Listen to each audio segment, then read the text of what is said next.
हाय, मेरा नाम वंदना सक्सेना है। मैं एक लीडरशिप ट्रेनर, एक स्कूल की प्रिंसिपल और एक बहुत एक्सपीरियंस टीचर हूँ।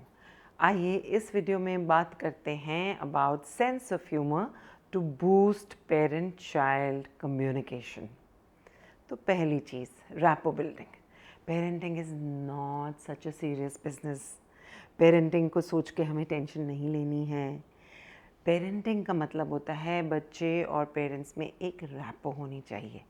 और ये तो हम सब जानते हैं कि हंसते हंसते कट जाएं रास्ते, बहुत ज़रूरी है हंसना। हंसने से रैपो बिल्डिंग स्ट्रॉन्ग होती है। तो हमेशा जब भी हम बच्चों से कनेक्शन बनाने की कोशिश करें तो कहीं ना कहीं एक हंसी मजाक का माहौल तो ज़रूर बना लें। ऑटोमेटिक हो जाती हैं उसमें चीज़ें, कोशिश ही नहीं करनी पड़ती। नेचुरल रैपो बिल्डिंग अपने आप हो जाएगी। अब जब रैपो बिल्डिंग हो गई तो जाहिर है दूसरी चीज़, रिड्यूसेस टेंशन। टेंशन तो खुद ब खुद चली ही गई। रैपो बिल्डिंग से जब रिलैक्स हो जाते हैं, आपस की एनर्जी बच्चे और पेरेंट्स में रिलैक्स हो जाते हैं, when we are comfortable with each other, tension reduces. और जब टेंशन रिड्यूस हो गई है तो पेरेंटिंग का माहौल एक मज़ेदार सा, एक जॉयफुल, एक ब्लिसफुल, उसमें बहुत कुछ निकल कर आ सकता है। क्योंकि पेरेंटिंग बच्चों का माइंडसेट बनाने के लिए की जाती है, एक राइट माइंडसेट। और राइट माइंडसेट को बनाने के लिए टेंशन हानिकारक होती है। इसीलिए मैं रेकमेंड करती हूँ कि कभी ना कभी हंसिए। बच्चे को, अगर बच्चे ने कोई जोक किया तो याद रखें, उसको अप्रिशिएट कीजिए। अम्यूज़मेंट के बारे में बात कीजिए, अम्यूज़ हो जाइए, चेहरे पे स्माइल ज़रूर लेकर आइए। तो यहाँ से निकल कर आती है तीसरी चीज़, captures attention of the child.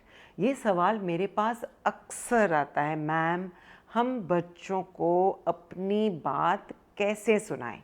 How do we make sure that the child listens to us? How do we capture an attention and the focus of the child? इसके लिए कभी कभी एक जोक क्रैक करके देखिए। अचानक आप देखेंगे बच्चों की आंखों में एक्सप्रेशन चेंज हो जाएगा। और जब आपने उसकी अटेंशन को कैप्चर कर लिया, उसके बाद आप कुछ भाषण वाषण दे सकते हैं जो आप चाहते हैं। बच्चे को डिसिप्लिन करने की बातें कभी कभी जोक के बाद कह के देखिए, बेहतर होंगी और बच्चा उसको ध्यान से सुनेगा और शायद कर भी लेगा। तो यहाँ से निकल कर आता है ह्यूमर की contribution in the fourth thing, that is recognising and managing emotion, यानी कि इमोशनल इंटेलिजेंस।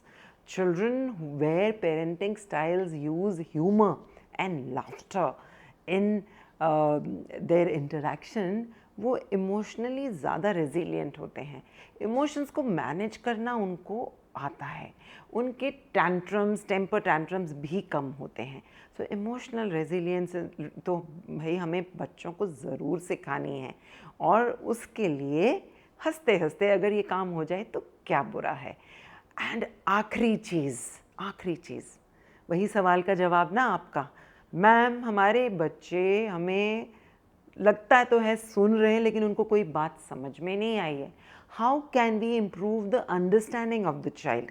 उसके लिए पांचवी और आखिरी चीज़, encourages active listening in the child. Humor actually does that.